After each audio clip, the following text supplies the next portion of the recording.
Hello friends, स्वागत है आपका आरडीएस एग्जाम जोन में। दोस्तों, एसपीटी सामान्य अध्ययन का जो हम सीरीज स्टार्ट किए हैं और जो इसका संपूर्ण विस्तृत व्याख्या हम लोग पढ़ रहे हैं, उसमें आज नेक्स्ट चैप्टर है गांधी युग, या यूँ कहें तो पेज नंबर 5 जो है इस पुस्तक का, जिसमें लिखा है गांधी युग परीक्षोपयोगी तथ्य। तो आइए इसको स्टार्ट करते हैं और इसको पढ़ते हैं। देखिए, इसका पहला क्वेश्चन क्या दिया है। गांधी जी सॉरी गांधी जी ने स्कूली पढ़ाई कहाँ से किया था? राजकोट में। राजकोट में गांधी जी ने स्कूली पढ़ाई किया था। राजकोट है गुजरात में। और तथा आपसे पूछेगा कि कॉलेज की पढ़ाई उन्होंने कहाँ से किया था, तो भावनगर से। शायद बीपीएससी में कभी क्वेश्चन पूछा हुआ था कि गांधी जी ने कॉलेज की पढ़ाई भावनगर से किया है। भावनगर के किस कॉलेज से? तब क्या कहोगे? श्यामल दास कॉलेज से। श्यामल दास कॉलेज से वे कॉलेज को हिंदी में महाविद्यालय बोलते हैं। अगर आपसे पूछेगा कि गांधी जी ने कौन से महाविद्यालय से पढ़ाई किया है, तो आप कहेंगे कि भावनगर स्थित एक कॉलेज है, एक महाविद्यालय है, जिसे हम लोग श्यामल दास कॉलेज बोलते हैं। उसी से उन्होंने पढ़ाई किया था। ठीक है, तो याद रखिएगा, गांधी जी ने स्कूली पढ़ाई। देखो, गांधी जी का जन्म तो पोरबंदर में हुआ था। पोरबंदर में जो काठियावाड़ गुजरात में पड़ता है। लेकिन गांधी जी के पिताजी जो है ना, यहाँ पे लिखा है, उनके पिताजी जो करमचंद गांधी थे, जिनको हम काबा गांधी भी बोलते हैं।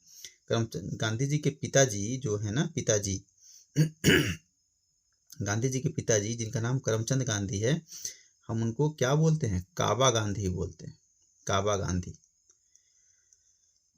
ठीक है, काबा गांधी जी राजकोट के दीवान थे। जब राजकोट के दीवान थे, उनके पुत्र वहीं पे रहते होंगे, तो गांधी जी की स्कूली पढ़ाई कहाँ से हुई थी? राजकोट से हुई थी।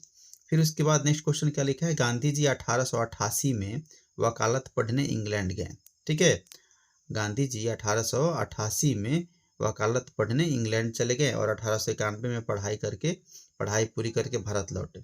देखो प्यारे बच्चों, गांधी जी 1888 में पहली बार वकालत की पढ़ाई, कई बार वकालत की पढ़ाई को जो स्टूडेंट वकालत की पढ़ाई पढ़ते हैं कहा जाता है कि बैरिस्टर की पढ़ाई करने। बैरिस्टर, ठीक है, यानी कानून की पढ़ाई करने वाले स्टूडेंट को क्या बोलते हैं? बैरिस्टर। तो बैरिस्टर बनने गए थे, बैरिस्टर की पढ़ाई करने हुए गए थे। ठीक है, याद रहेगा ना आपको, बैरिस्टर की पढ़ाई करने गए थे 1888 में।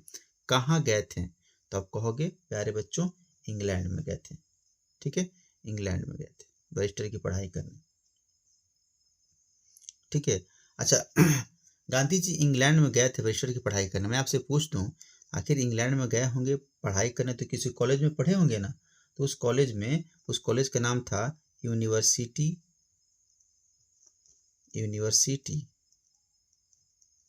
University college London. उसका नाम था यूनिवर्सिटी कॉलेज लंदन। ठीक है, यूनिवर्सिटी कॉलेज लंदन में वे पढ़ाई किए। 1888 में गए और पुनः भारत कब आते हैं? पुनः भारत कब लौटे? तो लिखा है 1891 में। पढ़ाई करके वापस लौटे 1891 में। ठीक है अच्छा, एक और बात, किसी एग्जाम में पूछा हुआ क्वेश्चन था कि, या फिर आप भी बताइए मुझे, कि गांधी जी दूसरी बार इंग्लैंड कब गए थे? गांधी जी पहली बार इंग्लैंड तो 1888 में गए थे, कानून की पढ़ाई करने, बैरिस्टर की पढ़ाई करने 1888 में, और पुनः भारत लौटे 1891 में। तो देखिए, अगर कहेगा कि सेकेंड बार, अगर कहेगा आपसे कि दूसरी बार, अगर आपसे कह दे दूसरी बार गांधी जी इंग्लैंड कब गए, तो दूसरी बार जो गांधी जी है ना, गांधी जी इंग्लैंड जाते हैं, पता है कब? आप सबको पता होगा, दूसरे गोलमेज सम्मेलन में भाग लेने के लिए। दूसरे गोलमेज सम्मेलन, जो 3 गोलमेज सम्मेलन हुए थे, उसमें जो दूसरा गोलमेज सम्मेलन था, दूसरे गोलमेज सम्मेलन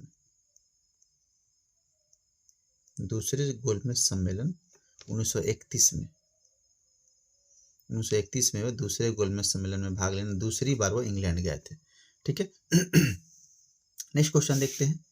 लिखा है कि 1893 में, देखिए 1891 में जब वो पुनः आते हैं बैरिस्टर बन के, वकील माने वकालत की पढ़ाई पढ़ के, तो 1893 में गुजरात के एक व्यक्ति जिनका नाम है दादा अब्दुल्ला के बुलावे पर एक मुकदमे के सिलसिले में से वे दक्षिण अफ्रीका गए। ठीक है, दक्षिण अफ्रीका गए और वहाँ उन्हें रंगभेद का सामना करना पड़ा। दादा अब्दुल्ला जो है इनके ऊपर केस था, ठीक है। कोई मुकदमा था दक्षिण अफ्रीका में, तो वहीं दक्षिण अफ्रीका में इनका केस लड़ने, दादा अब्दुल्ला का केस लड़ने, क्योंकि ये व्यापारी थे, बहुत बड़े व्यापारी थे ये दादा अब्दुल्ला। तो दादा अब्दुल्ला का केस लड़ने 1893 में, 91 में पढ़ाई पूरी करने के बाद, वकील बनने के बाद 1893 में कहाँ जाते हैं, दक्षिण अफ्रीका। जब वहाँ पे दक्षिण अफ्रीका जाते हैं तो वहाँ उन्होंने देखा कि रंग भेद का उन्होंने सामना करना पड़ा, काले गोरे का जो भेद है उसका सामना उनको वहाँ पे करना पड़ा गांधी जी को, ठीक है।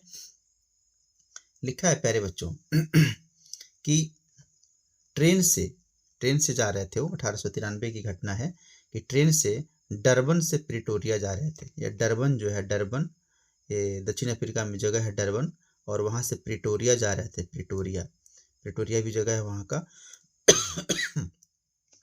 तो ट्रेन से डरबन से प्रिटोरिया जाते समय एक बीच में स्टेशन पड़ता है जिसका नाम है पीटर मॉरिट्सबर्ग रेलवे स्टेशन पर उन्हें जबरन ट्रेन से नीचे धक्का मारकर उतार दिया गया, ठीक है। जबकि उनके पास फर्स्ट क्लास ट्रेन का टिकट था। तो फिर भी वहाँ पे अंग्रेजों ने उनको क्या किया कि तुम काले आदमी, तुम भारतीय आदमी, हम गोरों के साथ ट्रेन में बैठ के जाओगे। तो उनको जब वो डरबन से प्रिटोरिया, याद रखना गांधी जी ट्रेन से कहाँ तक जा रहे थे, गांधी जी याद रखना प्यारे बच्चों, डरबन से कहाँ जा रहे थे, प्रिटोरिया, ठीक है। डरबन से प्रिटोरिया जा रहे थे। उसी के बीच में एक जगह है पीटर मॉरिट्सबर्ग, उसी बीच में एक स्टेशन है, छोटा सा स्टेशन है, ठीक है। उसका नाम है पीटर मॉरिट्सबर्ग।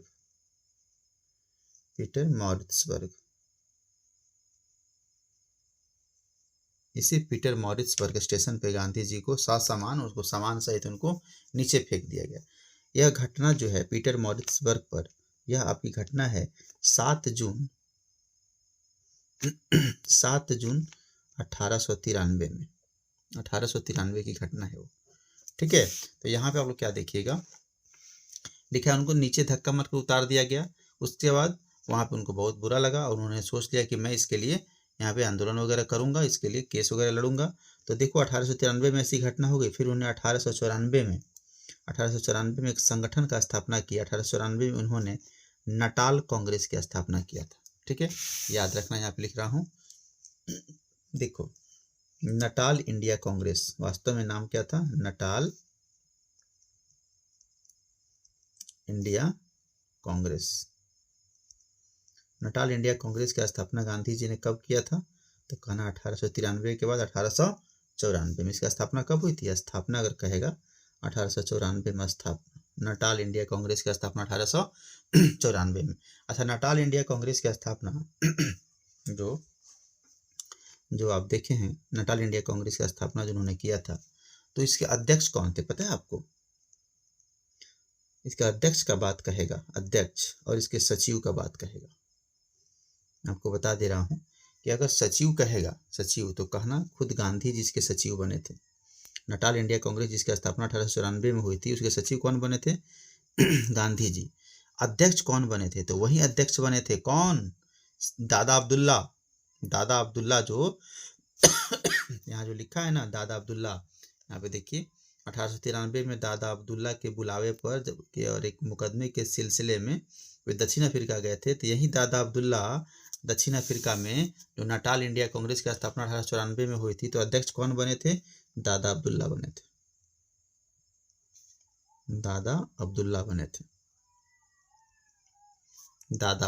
थे, ठीक है प्यारे बच्चों। अब एक चीज देखिए, अगर आपसे पूछ देगा कि नटाल इंडिया कांग्रेस की स्थापना, नटाल एक जगह है दक्षिण अफ्रीका में, वहीं पे नटाल में इंडिया कांग्रेस नाम से एक मतलब यूँ समझ लीजिए एक संगठन की स्थापना होती है। अच्छा, पूछेगा आपसे कि मुख्य उद्देश्य क्या था, यह कांग्रेस जो बना था नटाल इंडिया कांग्रेस, इसका मुख्य उद्देश्य क्या था। अगर आपसे कह देगा कि इसका मुख्य उद्देश्य क्या था, उद्देश्य पूछ सकता है, या फिर जानकारी के लिए आप रख लीजिए कि देखिए कह रहा है बाबू कि दक्षिण अफ्रीका में, साउथ अफ्रीका में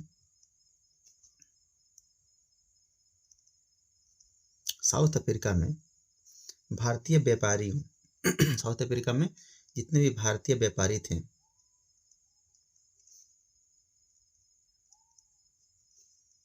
साउथ अफ्रीका में क्या कहिएगा, साउथ अफ्रीका में भारतीय व्यापारियों और और जो वहाँ पे अप्रवासी लोग रहते थे और अप्रवासियों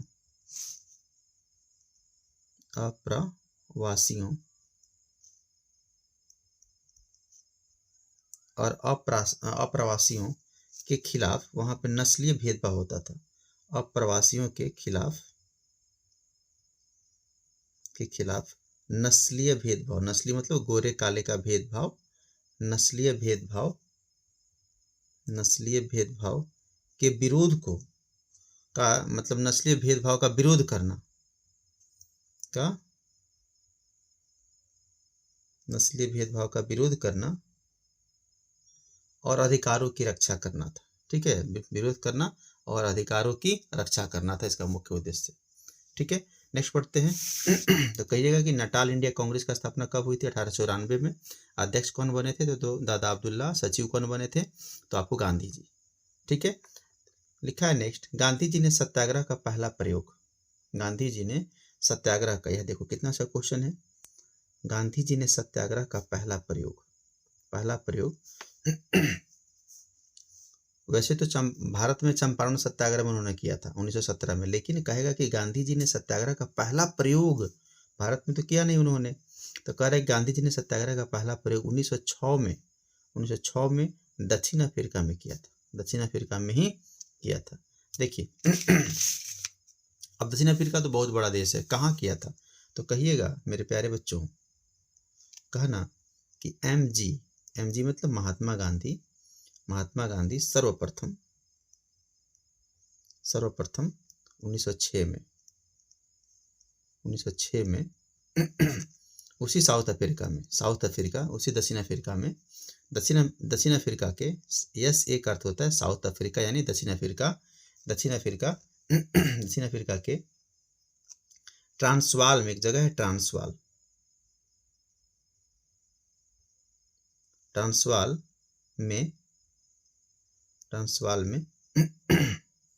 में एशियाई लोगों के लिए कानून का विरोध में सत्याग्रह का, ट्रांसवाल में मतलब ट्रांसवाल में पहली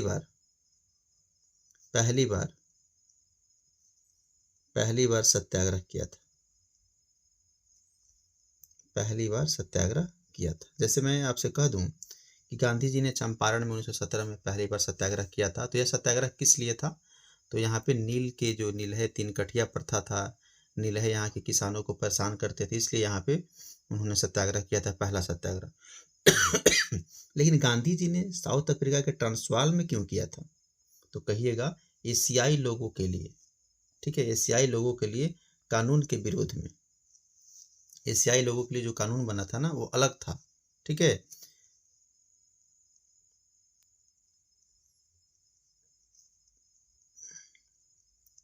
एशियाई लोगों के लिए बने कानून के विरोध में, कानून के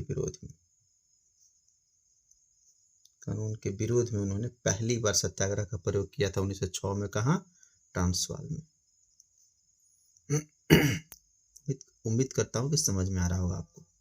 ठीक है, समझ में आ रहा होगा तो थोड़ा वीडियो को लाइक वगैरह कर दीजिएगा ताकि और भी बच्चों के पास पहुंच जाए। नेक्स्ट पढ़ते हैं। लिखा है यहाँ पे कि दक्षिण अफ्रीका प्रवास के दौरान गांधी जी ने इंडियन ओपिनियन पत्रिका प्रकाशित की। ठीक है, अभी बहुत पूछता है इंडियन ओपिनियन पत्रिका के बारे में। देखिए इंडियन ओपिनियन जो पत्रिका है इसके बारे में थोड़ा सा पढ़िए। इंडियन ओपिनियन,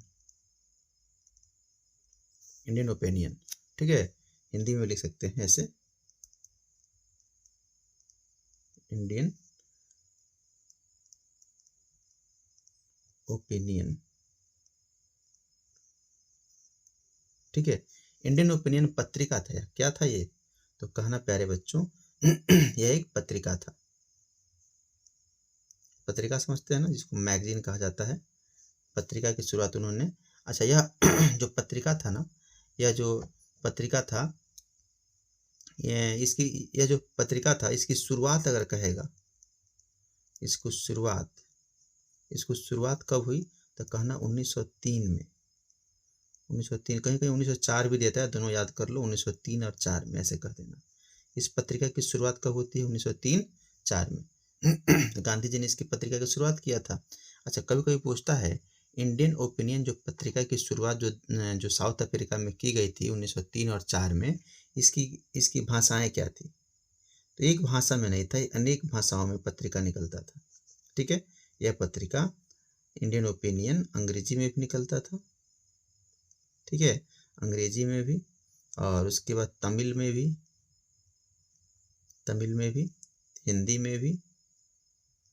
हिंदी में भी, और गुजराती में भी यह पत्रिका निकलता था। आपसे कह दूं कि यह पत्रिका भले 1903 और 4 में से निकलना शुरू हुआ और गांधी जी 1915 में वहाँ से वापस चले आए, लेकिन उसके बहुत बाद तक इंडियन ओपिनियन वहाँ पे चला था। और आप लोग क्या देखिएगा कि गुजराती में कौन निकालता था वहाँ पे गुजराती लोग भी थे, अंग्रेजी पढ़ने वाले भी थे, तमिल वाले भी थे, हिंदी वाले भी, सबके लिए निकलता था। तो गुजराती में आप क्या देखिएगा कि गुजराती का संपादन पता है कौन करता था? गांधी जी के जो पुत्र थे, एक मनीलाल, गांधी जी के पुत्र थे मनीलाल। वैसे गांधी जी के 4 पुत्र थे, तो जिसमें आप मनीलाल को देखेंगे ना, मनीलाल की पत्नी, ठीक है, मनीलाल की पत्नी जिनका नाम था सुशीला देवी, यही इसके गुजराती भाषा में संपादक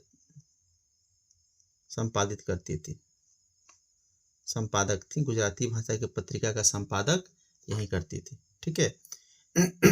अच्छा, गुजराती भाषा में यह गांधी जी के द्वारा पत्रिका निकाला गया। अगर आपसे कह देगा इस इंडियन ओपिनियन पत्रिका का पहला संपादक कौन था, या फिर कहेगा प्रथम संपादक इंडियन ओपिनियन पत्रिका का प्रथम संपादक कह देगा, तो कहेगा उनका नाम था मनसुख लाल।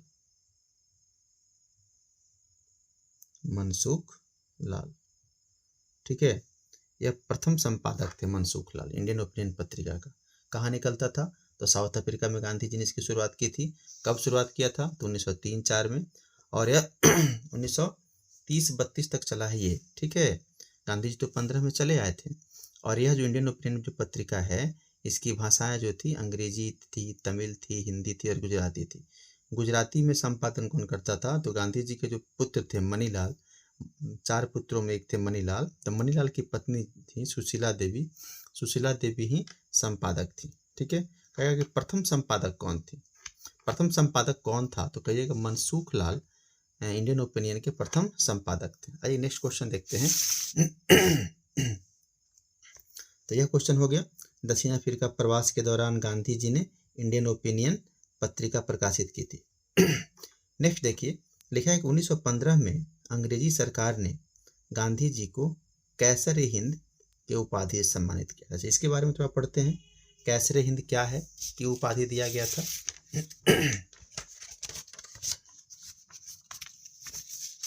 देखिए यहाँ पे थोड़ा देखिएगा आप लोग प्यारे बच्चों, जो कैसरे हिंद लिखा है,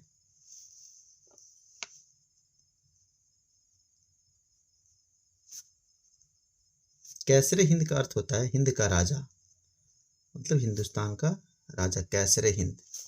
ठीक है, तो कैसरे हिंद जो है उपाधि है, यह अंग्रेजों के द्वारा दिया गया था। और कब दिया गया था? तो कहना 1915 में। क्या लिखोगे, कब दिया गया था? तो 1915 में। अब आपके दिमाग में आएगा कि यह उपाधि क्यों दे दिया गया था? तभी गांधी जी वहाँ पे अंग्रेजों के प्रति वहाँ पे आंदोलन कर रहे थे। ठीक है, अंग्रेजों से उनकी बात नहीं बनती थी, अंग्रेजों ने उनके साथ डिस्क्रिमिनेशन किया। सेंट पीटर्सबर्ग स्टेशन से उनको निकाल दिया गया, फेंक दिया गया। उसके बाद उन्होंने नटाल इंडिया कांग्रेस की स्थापना की, इंडियन ओपिनियन पत्रिका उन्होंने प्रकाशित किया। बहुत सारा चीज़ उन्होंने अंग्रेजों के विरुद्ध उन्होंने वहाँ पे काम किया। एशियाई लोगों के मान सम्मान के लिए वहाँ से बने कानून को के विरोध में उन्होंने वहाँ पे सत्याग्रह भी किया। तो फिर क्या जरूरत पड़ी कि गांधी जी को उपाधि दे दिया गया 1915 में कैसरे हिंद का। तो देखिए क्या देखोगे, दक्षिण अफ्रीका में प्यारे बच्चों, साउथ अफ्रीका जिसको हम एस से लिख रहा हूँ ना, इसका अर्थ हो गया दक्षिण अफ्रीका। दक्षिण अफ्रीका में एक युद्ध हुआ था जिसको बोलते हैं बोअर युद्ध। ठीक है, बोअर युद्ध, बस इतना ही याद कर लेना, इसके बारे में हम लोग बाद में पढ़ेंगे, बोअर युद्ध। ठीक है, देखोगे आप लोग बोअर युद्ध दक्षिण अफ्रीका में बोअर युद्ध हुआ था। यह युद्ध जो हुआ था आपको 1899 में, 1899 से 1902 के बीच हुआ था, 1902 के बीच हुआ था बोअर युद्ध। तो कहना है कि दक्षिण अफ्रीका में बोअर युद्ध के दौरान बोअर युद्ध के दौरान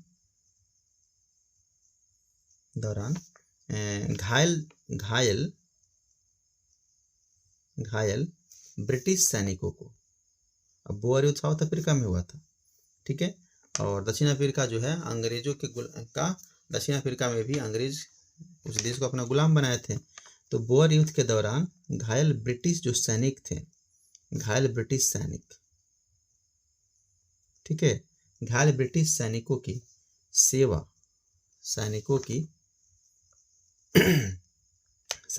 सेवा के लिए गांधी जी ने सैनिकों की सेवा किया था। उस युद्ध में सैनिकों के लिए उन्होंने क्या किया था, वह काम किया था। उसमें उस युद्ध के मैदान में उन्होंने जो मरीजों को उठाने वाला जो स्ट्रेचर होता है ना, तो उस मरीजों को उठाने वाला जो स्ट्रेचर होता है, तो स्ट्रेचर बेरर का काम किया था सेवा के लिए।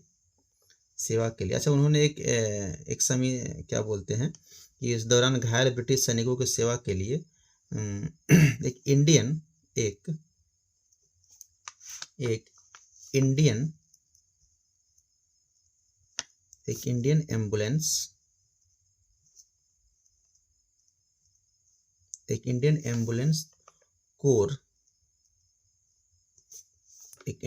एम्बुलेंस कोर या संगठन कह दीजिए, संगठन गठित किया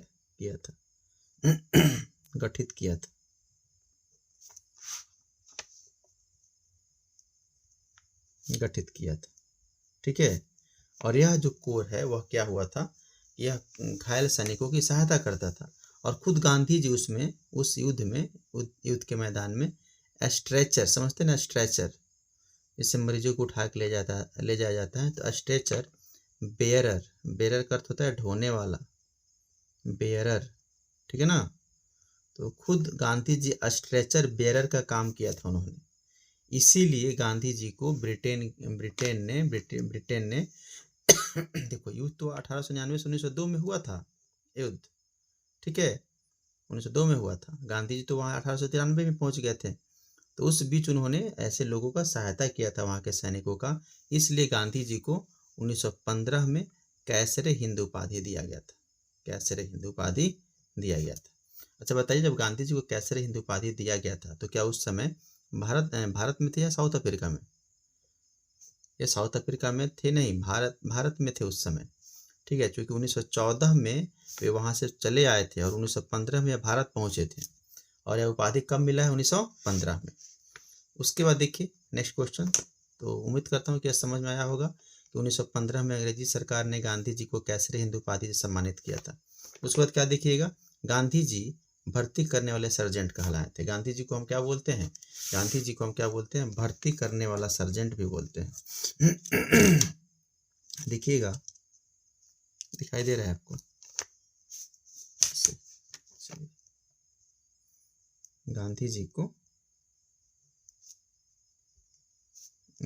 को क्या बोलते हैं? भर्ती करने वाला सर्जेंट, भर्ती करने वाला सर्जेंट कहो या फिर एजेंट कह दो, भर्ती करने वाला सर्जेंट, ठीक है। गांधी जी को भर्ती करने वाला सर्जेंट कहा गया है, ठीक है। अब देखिएगा क्या अच्छा, ऐसा क्यों कहा गया है गांधी जी को भर्ती करने वाला सर्जेंट? अच्छा, किसने कहा? अगर आपसे कह देगा कि गांधी जी को भर्ती करने वाला सर्जेंट किसने कहा, तो कहिएगा यह आम लोगों ने कहा था। यह उपाधि टाइप का है। यह किसने कहा था? आम लोगों ने, किसी बड़े व्यक्ति ने नहीं कहा था, यह आम लोगों ने कहा था उनको भर्ती करने वाला सर्जेंट। अच्छा, ऐसा क्यों कहा था भर्ती करने वाला सर्जेंट? तो गांधी जी जो थे ना, प्रथम विश्व युद्ध में भारतीयों को प्रोत्साहित इन्होंने किया था। प्रथम विश्व युद्ध में गांधी जी ने प्रथम विश्व युद्ध में भारत के सैनिकों को प्रोत्साहित किया था कि अगर आप प्रथम विश्व युद्ध में अगर ब्रिटेन का साथ देंगे तो ब्रिटेन जो है हमें ब्रिटेन जो हमें हमारे देश से गुलामी छोड़कर चले जाएंगे। इसके लिए गांधी जी ने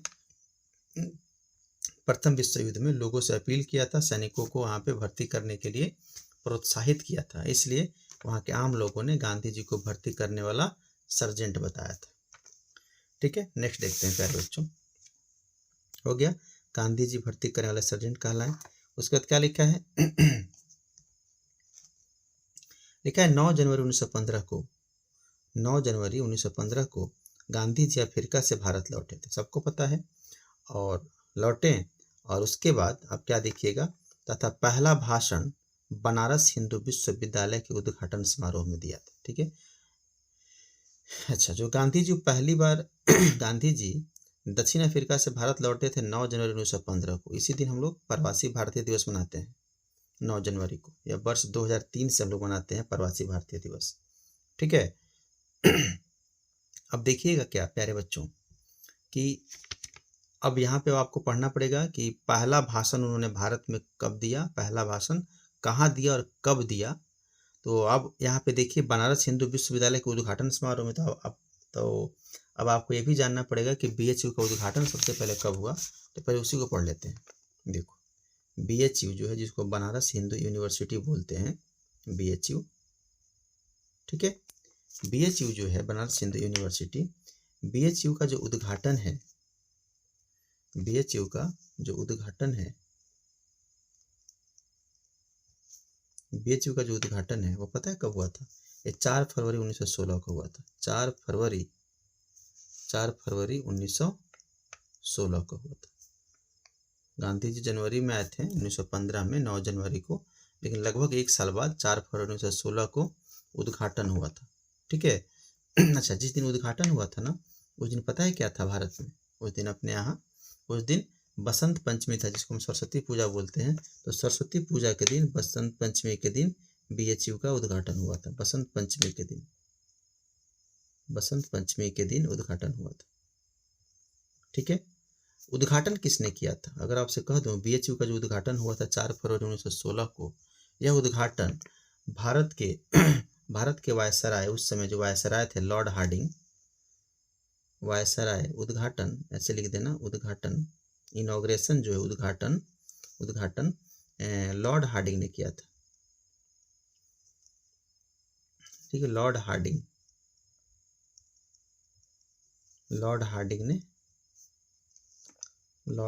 ने किया था। उद्घाटन कौन किया था? लॉर्ड हार्डिंग ने किया था।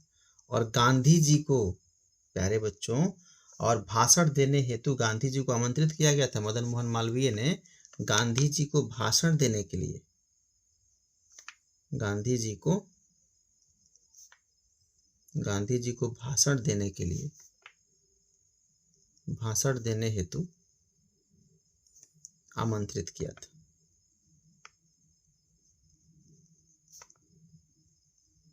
आमंत्रित किया गया था। ठीक है, तो गांधी जी का पहला भाषण कहाँ हुआ था? बनारस BHU में उद्घाटन के दौरान हुआ था।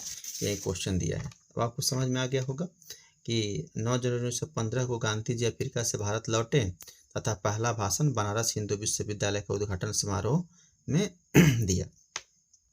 उसके बाद क्या देखिएगा, लिखा है 1916 में गांधी जी ने अहमदाबाद में साबरमती आश्रम की स्थापना की। देखो, साबरमती आश्रम की स्थापना आप क्या देखोगे, तो एक जगह था कोचरब। ठीक है, इसके बारे में लिख दे रहा हूँ। साबरमती आश्रम जो है, इसके बारे में थोड़ा सा देख लीजिए।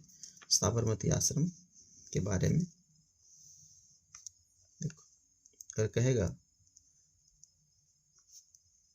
साबरमती आश्रम, साबरमती एक नदी है ना, साबरमती, इस नदी के किनारे जो आश्रम बना था उसको साबरमती आश्रम बोलते हैं। वास्तव में साबरमती आश्रम की स्थापना अगर कह देगा तो कहना आप लोग, ये 1915 में हुआ था। 1915 में, इसको बोलते हैं 25/5/1915 साबरमती आश्रम की स्थापना। लेकिन उस समय साबरमती नदी के किनारे आश्रम नहीं था। तो साबरमती आश्रम जो सबसे जो पूर्व बना था, वह गांधी जी के एक मित्र थे। ऐसे लिख देता हूँ, गांधी जी के एक मित्र थे। ठीक है, जिनका नाम था जीवनलाल देसाई। जीवनलाल एक मित्र थे जिनका नाम था जीवनलाल देसाई। तो जीवनलाल देसाई ने अपने अपने कोचरब एक जगह था, अपने कोचरब एक जगह था, तो कोचरब स्थित बंगले में गांधी जी के एक मित्र जीवनलाल देसाई ने अपने कोचरब स्थित बंगले में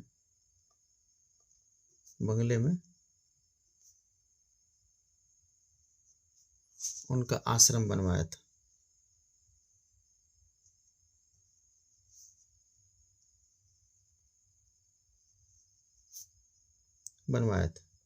लेकिन हुआ क्यों, क्या देखोगे आप लोग कि फिर उसको क्या किया गया कि 1916 या 17 में, इसमें क्या दिया है, 1916 में गांधी जी ने अहमदाबाद में साबरमती आश्रम, मुझे लगता है 1917 होगा, ठीक है। 1917 में पुनः 1900 लिखते हैं ना, पुनः 1917 में 1917 में इस कोचरब स्थित जो आश्रम था, ये पुनः 1917 में इसे साबरमती आश्रम, इसे साबरमती नदी के तट पर स्थानांतरित किया गया। नदी के तट पर स्थानांतरित किया गया।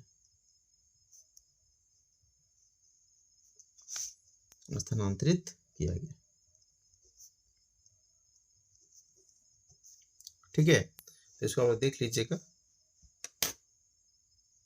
तो देखना प्यारे बच्चों, इस किताब में जो दिया है 1916 में गांधी जी ने अहमदाबाद में साबरमती आश्रम की स्थापना की थी, तो मुझे लगता है यहाँ 1917 हो जाएगा, 1917 हो जाएगा, ठीक है। और यहीं से साबरमती आश्रम से गांधी जी ने आपको दांडी यात्रा की शुरुआत की थी, ठीक है, 12 मार्च 1930 से।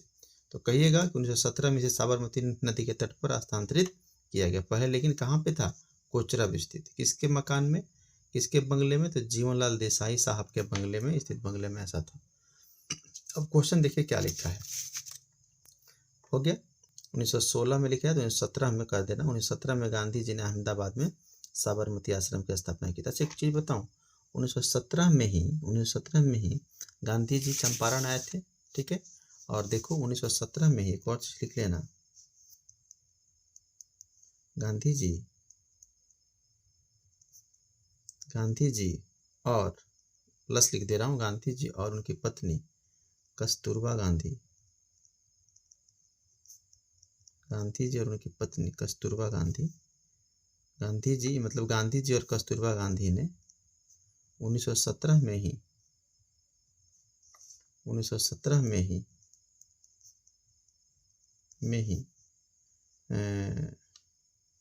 चंपारण में दोनों ने मिलके, दोनों का नाम देता है, चंपारण में मिलके भितिहरवा आश्रम की स्थापना किया था। भितिहरवा आश्रम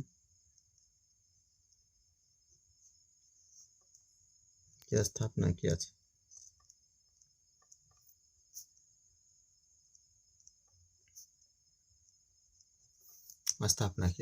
ठीक है। अच्छा यहाँ पे प्यारे बच्चों थोड़ा सी वो चेक करना, और यहाँ पे 1916 लिखा है, हो सकता है कि मैं गलत हूँ, ठीक है। तो आप भी थोड़ा कमेंट में इसको बताना कि 1916 सही है या फिर 1917 सही है। गांधी जी ने अहमदाबाद में साबरमती आश्रम की स्थापना कब किया था, ठीक है, आप इसको चेक करके बताएंगे। नेक्स्ट देखते हैं, गांधी जी लिखा है, गांधी जी ने भारत में सत्याग्रह का पहला प्रयोग 1917 में बिहार के चंपारण में किया, जो नील की खेती की 3 कठिया प्रणाली के विरोध में था। ये तो आपको पता ही होगा ना, ठीक है। उसके बाद देखिए 3 कठिया पद्धति का तहत क्या होता था, 3/20 भाग पर, यानी 20 कट्ठा खेत में 3 कट्ठा पर नील की खेती करना अनिवार्य बना दिया गया था। लिखा है 3 कठिया पद्धति के तहत 3/20 भाग पर, यानी 20 कट्ठा में 3 कट्ठा पर नील की खेती करना अनिवार्य बनाया गया था, ठीक है। इसी को बोलते हैं 3 कठिया प्रथा। लिखा है राजकुमार शुक्ल के आग्रह पर चंपारण आए थे। जो राजकुमार शुक्ल हैं चंपारण के अकेले मर्द कहे जाते हैं, जिसको एमन साहब ने ऐसा कहा था, जो मैं इसके बारे में बताऊंगा आपको। तो राजकुमार शुक्ल के आग्रह पर लखनऊ में जो अधिवेशन हुआ था ना, ठीक है, तो 1916 में जो लखनऊ का अधिवेशन हुआ था, तो उसी कांग्रेस का जो अधिवेशन हुआ था, उसी अधिवेशन में राजकुमार शुक्ल गांधी जी से मुलाकात करते हैं और उनको चंपारण आने का न्योता दिया कि आके आप यहाँ के किसानों की थोड़ा दुर्दशा देखिए कि अंग्रेजों ने 3 कठिया प्रथा के दौरान चंपारण के किसानों का क्या हालत बद से बदतर बना दिया है। तो राजकुमार शुक्ल के आग्रह पर चंपारण आए थे। कौन है? महात्मा गांधी जी। उसके बाद क्या क्या देखिएगा, लिखा है बतख मियाँ। अच्छा, बतख मियाँ। बतख मियाँ का नाम कहीं मिलता नहीं है। मेरे कहने का अर्थ है एनसीईआरटी वगैरह किताब में जब हम पढ़ते हैं एनसीईआरटी में तो इसमें नहीं मिलता है, लेकिन इसमें दिया है। देखो, बतख मियाँ ने चंपारण सत्याग्रह के दौरान गांधी जी की जान बचाई थी। हुआ था यूँ, मैं आपको बता दूं, ये तो किसी किताब में मिलता नहीं है। देखो क्या था ना कि जो नील बगान जो था, नील बगान का एक प्रबंधक था, एक मैनेजर था, जिसको हम बोलते हैं यहाँ पे, देखो लिख दे रहा हूँ, आपको समझ में आ जाएगा। जो नील बगान था, नील बगान चंपारण में नील बगान का प्रबंधक बोलते हैं मैनेजर को। नील बगान का प्रबंधक एक था, एक व्यक्ति था, ठीक है। नील बगान का प्रबंधक अंग्रेज था वो व्यक्ति। करेक्ट, नील बगान का प्रबंधक जिसका नाम था इरविन। देखो गवर्नर से मत तुलना करना, एक गवर्नर अलग था लॉर्ड इरविन, ठीक है, लॉर्ड इरविन एक अलग है, लेकिन यह नील बगान का प्रबंधक था, मैनेजर था। तो लॉर्ड इरविन ने बतख मियाँ जो उस समय चंपारण जब सत्याग्रह था, उस समय गांधी जी जब आए थे तो सारे चंपारण के लोग गांधी जी के स्वागत में, उनके देख रेख में, उनके हाजिर नवाजी में सब कोई लगा हुआ था। तो उसमें बतख मियाँ को ये जो इरविन था ना, नील बगान का जो प्रबंधक था इरविन, बतख मियाँ को पैसे के लालच देकर, ठीक है, कहा था बतख मियाँ को, उनका नाम था बतख मियाँ अंसारी, टोटल नाम क्या था? बतख मियाँ अंसारी ने, बतख मियाँ अंसारी नील बगान के प्रबंधक इरविन ने ऐसे लिखो, इरविन ने बतख मियाँ अंसारी को गांधी जी के दूध के गिलास में, गांधी जी के दूध के गिलास में जहर मिक्स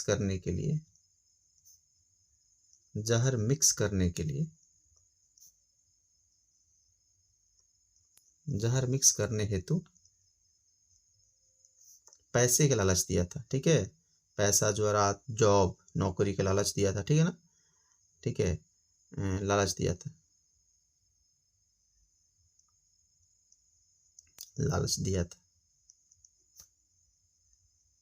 और उसमें बतख मियाँ अंसारी साहब ने क्या किया, अब क्या देखोगे कि उन्होंने इस बात का पर्दाफाश कर दिया और राजेंद्र प्रसाद को इस बात को बता दिया, ठीक है। तो अंग्रेजों का ये जो मंसूबा था वो बतख मियाँ के चलते या खत्म हो गया। इसीलिए ऐसा क्वेश्चन दिया है यहाँ पे कि बतख मियाँ ने चंपारण सत्याग्रह के दौरान गांधी जी की जान बचाई थी। नेक्स्ट पढ़ते हैं।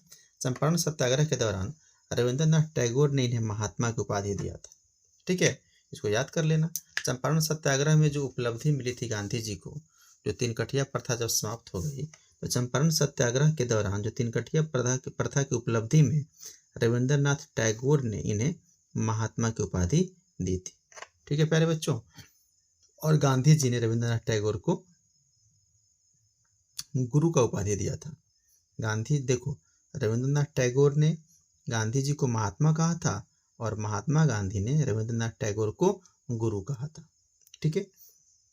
उसके बाद क्या देखोगे आप लोग, चंपारण सत्याग्रह सफल हो गया। उसके बाद गांधी जी जाते हैं अपने यहाँ गुजरात में, क्योंकि गांधी जी गुजराती हैं। तो लिखा है कि 1918 में गुजरात में खेड़ा सत्याग्रह के दौरान, अच्छा देखो, खेड़ा सत्याग्रह पढ़ने से पहले आपको अहमदाबाद मिल आंदोलन पढ़ना पड़ेगा, ठीक है, क्योंकि खेड़ा से पहले अहमदाबाद मिल आंदोलन हुआ था।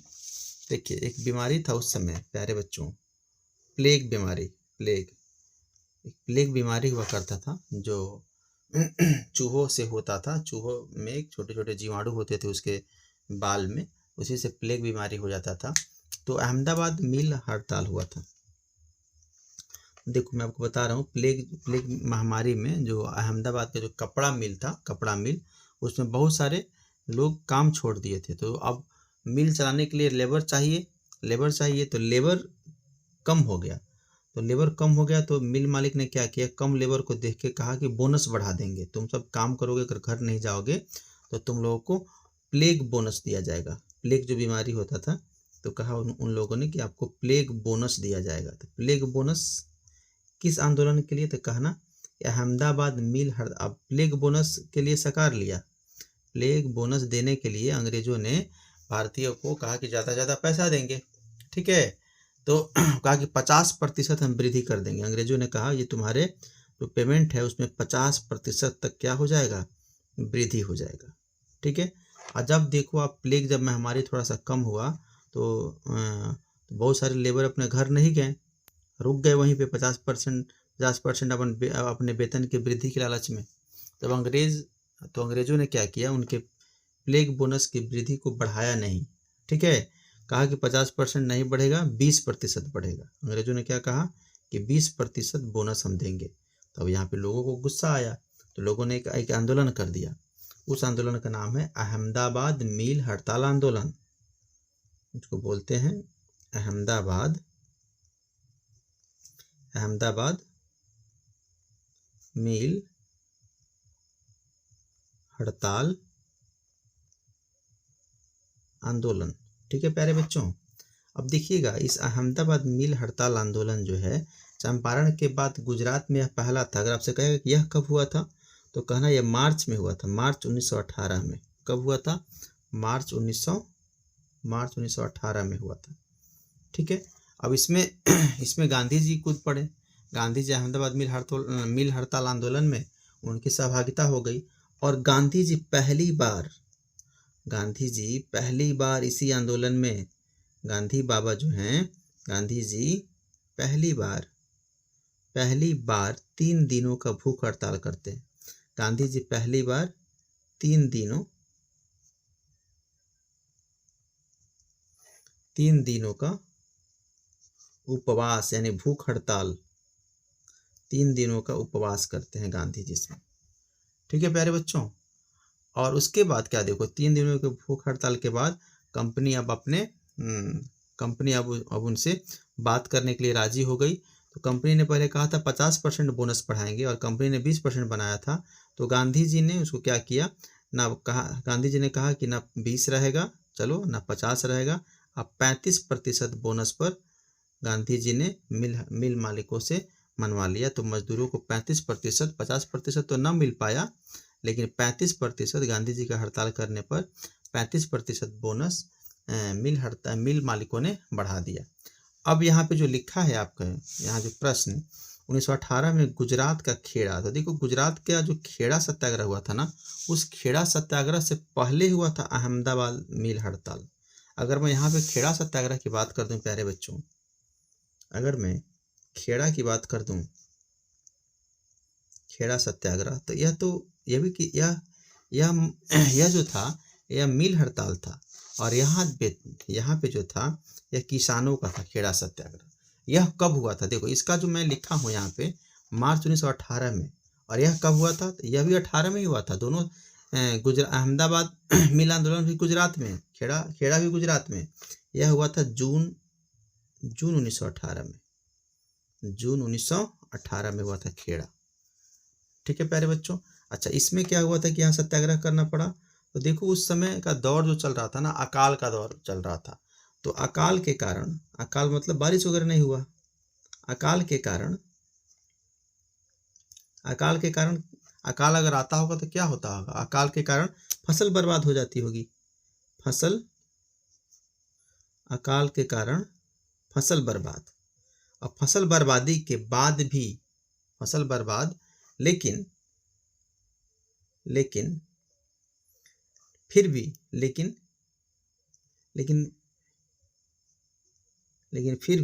अंग्रेजों ने किसानों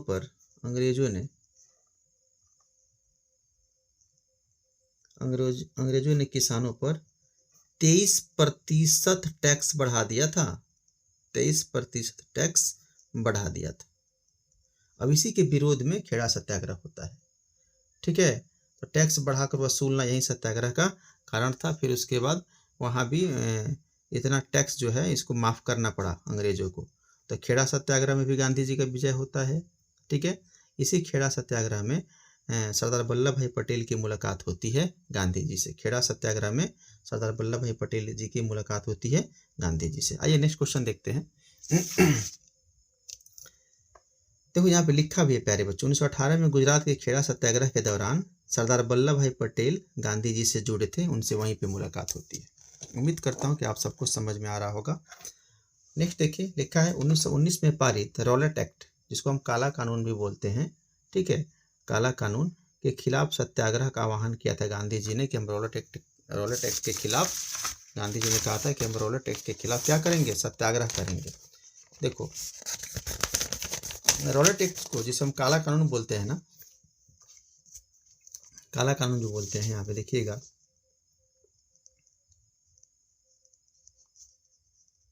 जो रॉलेट एक्ट है, रॉलेट एक्ट, इसको हम भले ही काला कानून बोलते हैं, लेकिन गांधी जी ने इन्हें क्या कहा था। अच्छा, इसमें क्या था रॉलेट एक्ट, जब 1919 में आया था रॉलेट एक्ट, इसमें यह था कि शक के द्रव्यान, शक के निगाह पर, शक के बुनियाद पर हम किसी को भी जेल में डाल देंगे और इसके ऊपर कोई केस नहीं होगा। ठीक है, और जब तक मन करेगा तब तक हम उसको जेल में रखेंगे। रॉलेट एक्ट का यही मेन मोटो था। ठीक है, इसको इसीलिए हम इसको क्या बोलते हैं, काला कानून बोलते हैं। काला कानून,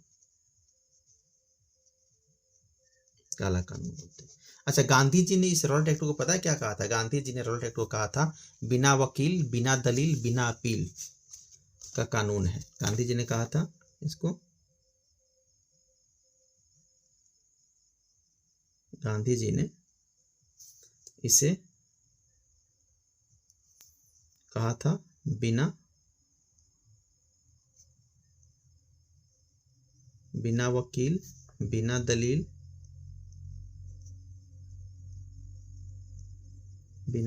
और बिना अपील, बिना अपील वाला कानून, बिना अपील वाला कानून कहा था। ठीक है प्यारे बच्चों, नेक्स्ट देखते हैं।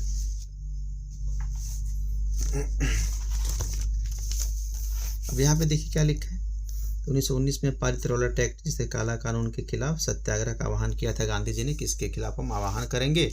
उसके बाद देखिए 1919 में क्या हो जाता है, जालियांवाला बाग हत्याकांड। जालियांवाला बाग हत्याकांड 13 अप्रैल 1919 ईस्वी के विरोध में गांधी जी ने 1920 में कैसर हिंद की उपाधि लौटा दी थी। जो उनको साउथ अफ्रीका में बोअर युद्ध के दौरान जो उनको कैसर हिंद उपाधि जो मिला था 1915 में, उसको गांधी जी ने जालियांवाला बाग हत्याकांड के विरोध में 1920 में इस उपाधि को लौटा दिया था। सबको पता होगा ये। नेक्स्ट देखते हैं, गांधी जी ने 1 अगस्त 1920 को, ठीक है, गांधी जी ने 1 अगस्त 1920 को असहयोग आंदोलन की शुरुआत किया था। ठीक है, असहयोग आंदोलन, नॉन कॉपरेशन मूवमेंट, असहयोग आंदोलन की शुरुआत किया था 1 अगस्त 1920 को। इसी दिन बाल गंगाधर तिलक की मृत्यु हो गई थी। आप याद रखना, इसी दिन इसकी मृत्यु हो गई थी, बाल गंगाधर तिलक की। इसी दिन 1 अगस्त 1920 को मृत्यु हो गई थी। लिखा है गांधी जी ने 1 अगस्त 1920 को असहयोग आंदोलन शुरू किया। असहयोग आंदोलन के दौरान गांधी जी कौन से जेल में थे, तो कहना यरवदा जेल में थे। ठीक है प्यारे बच्चों, यरवदा जेल कहाँ है, पुणे में। ये अंग्रेजों द्वारा बनाया गया जेल था। यरवदा जेल कहाँ है, पुणे में, पुणे में है।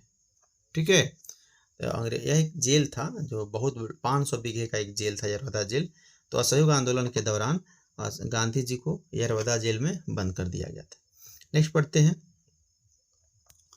देखिए लिखा है 23 नवंबर 1919 को महात्मा गांधी खिलाफत कमेटी के अध्यक्ष चुने गए थे। आप इसको याद कर लेना, जब आप लोग खिलाफत आंदोलन पढ़ोगे भारत में, तो खिलाफत आंदोलन में जो शौकत बंधु थे, जो शौकत भाई जो थे, तो वो लोग क्या किया था, खिलाफत आंदोलन में गांधी जी को इनविटेशन दिया, और महात्मा गांधी जी को खिलाफत कमेटी, जो दिल्ली में इसका बैठक हुआ था, उसमें गांधी जी को खिलाफत कमेटी का उन लोगों ने अध्यक्ष चुन लिया था। आप इतना याद रख लेना कि 23 नवंबर 1919 को महात्मा गांधी खिलाफत कमेटी के अध्यक्ष चुने गए। अब आप एक चीज़ देख रहे हो, वर्ष 1919 में आपने क्या देखा, 3 बड़े बड़े घटना देखा। एक रॉलेट एक्ट आया, ठीक है, भारत में अफरा तफरी मच गई। फिर 1919 में रॉलेट एक्ट आता है। फिर 1919 में क्या आपने देखा कि जालियांवाला बाग हत्याकांड होता है।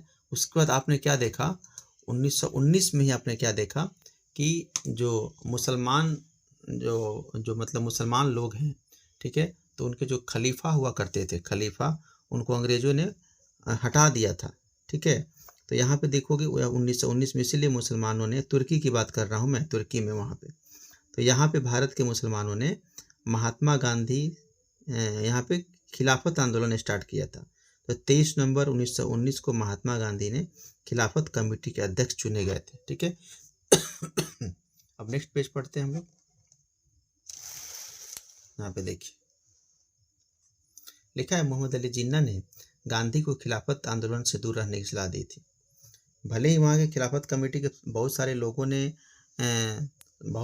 ने गांधी जी को इसमें मतलब सहभागिता के लिए बात किया था, लेकिन मोहम्मद अली जिन्ना जो थे, उन्होंने कहा था कि गांधी जी को खिलाफत आंदोलन से दूर रहने का उन्होंने सलाह दिया था, मोहम्मद अली जिन्ना ने। नेक्स्ट पढ़ते हैं।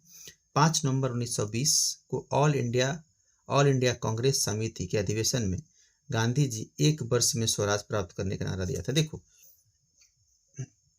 गांधी जी ने जब असहयोग आंदोलन, जब गांधी जी 1 अगस्त 1920 को जब शुरुआत किए थे ना, तो असहयोग आंदोलन का नारा है। गांधी जी ने उस असहयोग आंदोलन में, यानी 1920 में असहयोग आंदोलन शुरुआत हुआ, तो अब कहना यहाँ पे, यह 5 नवंबर डेट छोड़ देना, अब कहना 1 अगस्त 1920 को ऑल इंडिया कांग्रेस समिति के अधिवेशन में गांधी जी ने 1 वर्ष में स्वराज, यानी 1 वर्ष में हम आज़ादी प्राप्त कर लेंगे, ऐसा नारा दिया था असहयोग आंदोलन के दौरान। आप कहोगे असहयोग आंदोलन जिसकी शुरुआत 1 अगस्त 1920 को होती है, तो असहयोग आंदोलन में आप क्या देखोगे, असहयोग आंदोलन की शुरुआत के समय गांधी जी ने ऑल इंडिया कांग्रेस समिति के अधिवेशन में एक नारा दिया था। उस नारा का नाम क्या है, 1 वर्ष में स्वराज प्राप्त करने का उन्होंने नारा दिया था। नेक्स्ट पढ़ते हैं। यहाँ पे असहयोग आंदोलन काफ़ी अच्छे से चल रहा था, असहयोग आंदोलन, लेकिन असहयोग आंदोलन के दौरान एक ट्रेजेडी हो जाती है। गोरखपुर जिला जो है, गोरखपुर के पास एक जगह है चौरी चौरा, ठीक है। हालांकि चौरी चौरा शायद गोरखपुर जिला में अभी भी पड़ता है, लेकिन उस समय नहीं पड़ता था, ठीक है। उस समय शायद कुशीनगर जिला में कस्या जिला में पड़ता था चौरी चौरा, मुझे जहाँ तक याद आ रहा है। लेकिन चलो इसमें जो लिखा है उसको पढ़ते हैं। लिखा है कि 5 फरवरी 1922 को, कभी कभी 4, किसी किताब में 4 फरवरी देता है, ठीक है ना प्यारे बच्चों, लेकिन यहाँ पे देखो 5 फरवरी 1922 को गोरखपुर जिला में एक चौरी चौरा जगह है। अभी आप यहाँ से गोरखपुर जाओगे तो गोरखपुर से पहले एक स्टेशन आता है। आप इधर अगर बेतिया बगहा से अगर आप गोरखपुर जाओगे तो वहाँ पे गोरखपुर से पहले एक चौरी चौरा स्टेशन आता है। उसी चौरी चौरा में एक घटना होती है जिसमें चौरी चौरा घटना में भारत के लोगों ने अंग्रेजों के एक पुलिस थाने को जला देता है, जिसमें 22 या 24 पुलिसकर्मी मारे जाते हैं। उसी को बोलते हैं चौरी चौरा घटना।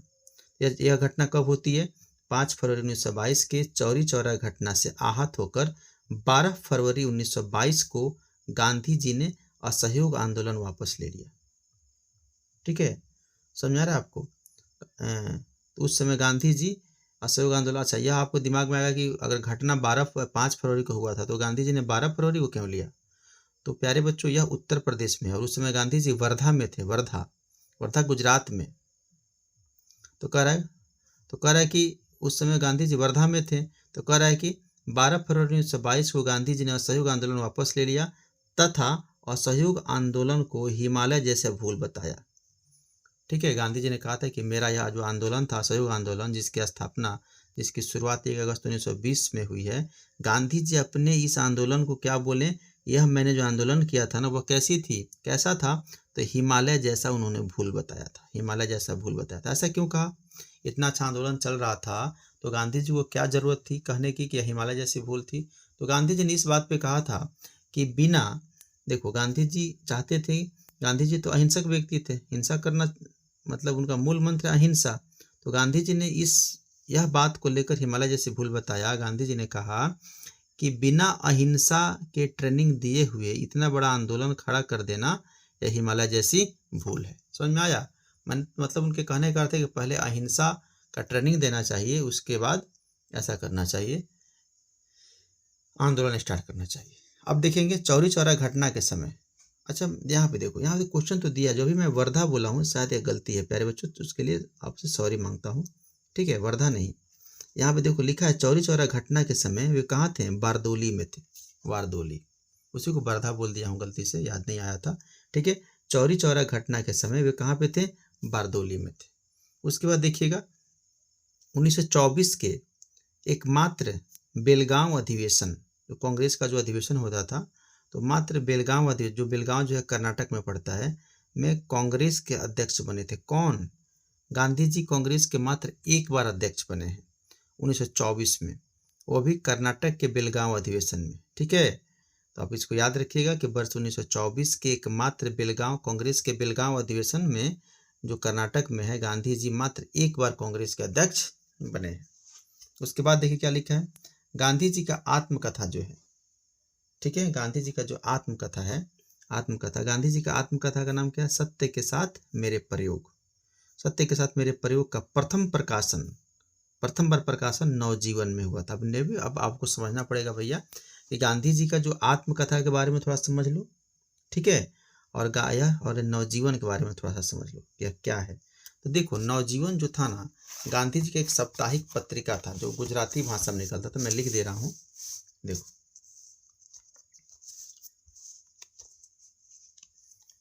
नवजीवन, नवजीवन गुजराती भाषा में, गुजराती भाषा में, गुजराती भाषा में, गुजराती भाषा में 1919, गुजराती भाषा में 1919 से साप्ताहिक पत्रिका के रूप में, साप्ताहिक पत्रिका यानी वीकली मैगजीन जिसको अंग्रेजी में कह सकते हैं, साप्ताहिक पत्रिका के रूप में शुरुआत हुई, के रूप में गांधी जी ने शुरुआत किया था। गांधी जी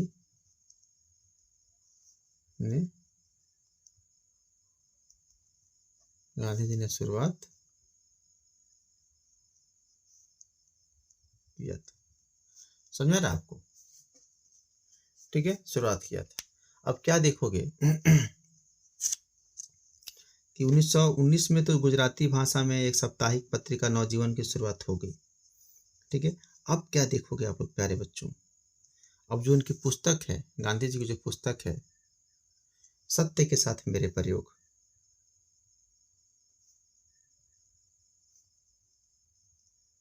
सत्य के साथ मेरे प्रयोग, है ना, सत्य के साथ मेरे प्रयोग, जो गांधी जी का जो पुस्तक है, जो आत्मकथा है जिसको बोलते हैं ऑटोबायोग्राफी,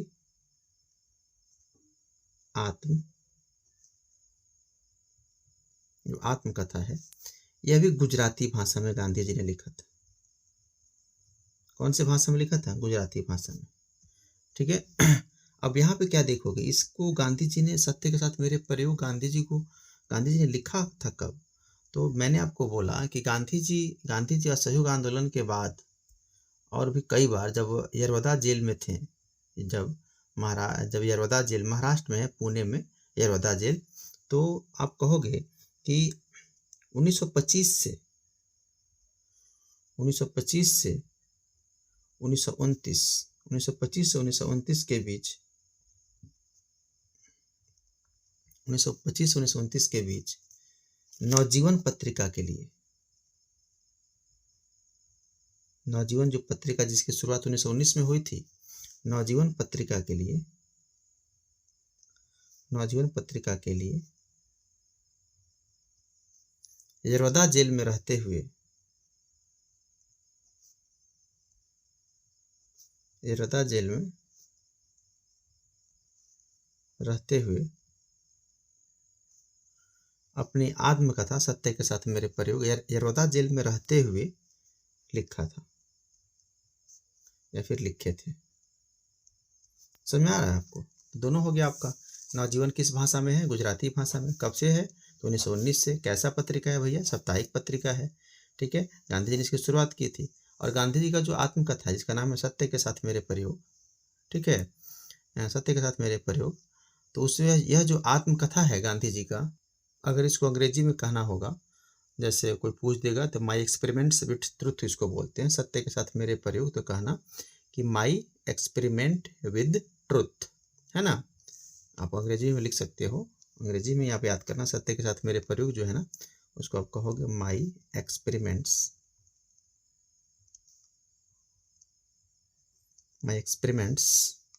विद ट्रुथ, TRUTH, ठीक है ना, माई एक्सपेरिमेंट्स विद ट्रुथ, ठीक है प्यारे बच्चों। तो आप इसको यरवदा जेल में रहते हुए उन्होंने इसको लिखा था। नेक्स्ट क्वेश्चन देखते हैं, थोड़ा सा और है, आप लोग देख लीजिए।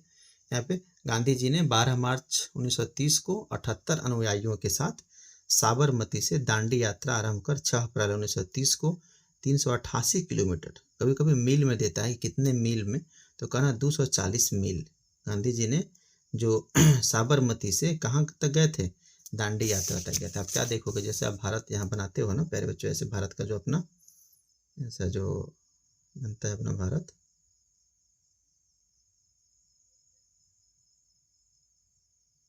ठीक है ना, तो यहाँ आप क्या देखोगे, यहाँ पे दांडी है, खंबात की खाड़ी के पास यहाँ पे दांडी है, और यहाँ से वो आते हैं और ऐसे आते हैं।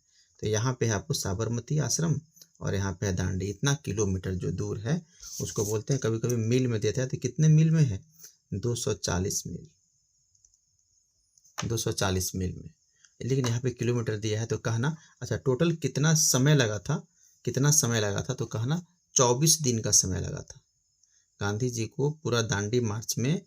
12 मार्च से लेके आप 6 अप्रैल तक काउंट करोगे तो टोटल कितना दिन होता है, 24 दिन तक गांधी जी ने पैदल यात्रा किया था। कितना किलोमीटर, 388 किलोमीटर, ठीक है, में नमक कानून तोड़ा था। फिर से पढ़ते हैं, गांधी जी ने 12 मार्च 1930 को 78 अनुयायियों के साथ साबरमती से दांडी यात्रा आरंभ कर 6 अप्रैल 1930 को 388 किलोमीटर कहे या फिर 240 मील कहे, 388 किलोमीटर यात्रा कर दांडी में नमक कानून तोड़ा। एक और अच्छा क्वेश्चन दिया है, दांडी जो है गुजरात के कौन से जिला में था, तो नवसारी जिला में। यह बहुत ही इंपॉर्टेंट क्वेश्चन है, ठीक है, यहाँ पे देखोगे नवसारी जिला, दांडी कहाँ है प्यारे बच्चों, तो कहना गुजरात के नवसारी जिला में दांडी। एसपीटी जो पुस्तक है ना उसमें कोई कोई क्वेश्चन बहुत अच्छा दिया रहता है। तो और वहाँ पे आप लोग नमक कानून तोड़ा, और उसी दिन 6 अप्रैल 1930 से गांधी जी ने एक और आंदोलन की शुरुआत कर दी थी, कौन, सविनय अवज्ञा आंदोलन, ठीक है। उसके बाद क्या देखिएगा, यहाँ पे देखिए, अच्छा लिखा है कि सविनय अवज्ञा आंदोलन की शुरुआत 6 अप्रैल 1930 को, ठीक है। उसके बाद 1931 में 6 अप्रैल 1930 में गांधी जी ने सविनय अवज्ञा आंदोलन की शुरुआत किया था। उसमें से 5 मार्च 1931 में आप क्या देखोगे, गांधी, अच्छा यहाँ पे लिखा है गांधी इरविन समझौता के बारे में नीचे लिखा है, इसको पहले पढ़ देता हूँ कि 6 अप्रैल 1930 को सविनय अवज्ञा आंदोलन की शुरुआत होती है। फिर क्या लिखा है कि 7 अप्रैल 1934 को सविनय अवज्ञा आंदोलन समाप्त हुआ या वापस ले लिया। पूर्णतः गांधी जी ने सविनय अवज्ञा आंदोलन को कब समाप्त कर दिया, 7 अप्रैल 1934 को। कितना अच्छा क्वेश्चन है, ठीक है। ऐसा उन्होंने क्यों किया कि सविनय अवज्ञा आंदोलन को समाप्त कर दिया गया, ऐसा इसलिए कि गांधी जी ने इस दरमियान, इसके बाद गांधी जी ने जो सक्रिय राजनीति की भूमिका से गांधी जी को मतलब मोह भंग हो गया था, कि अब राजनीति से उनका मोह भंग हो गया था, और वो मतलब सक्रिय राजनीति से उनका मोह भंग हो गया था तथा वो हरिजनों की सेवा हेतु और खादी पर ध्यान देने हेतु, ठीक है, उन्होंने इसीलिए 1934 में वे कांग्रेस से इस्तीफा उन्होंने दिया था। सविनय अवज्ञा आंदोलन तो उन्होंने वापस ले लिया, लेकिन वे कांग्रेस से इस्तीफा भी दिया। अगर आपसे कहेगा कि गांधी जी ने कांग्रेस से इस्तीफा कब दिया है, अगर एक क्वेश्चन पूछ दूं कि गांधी जी ने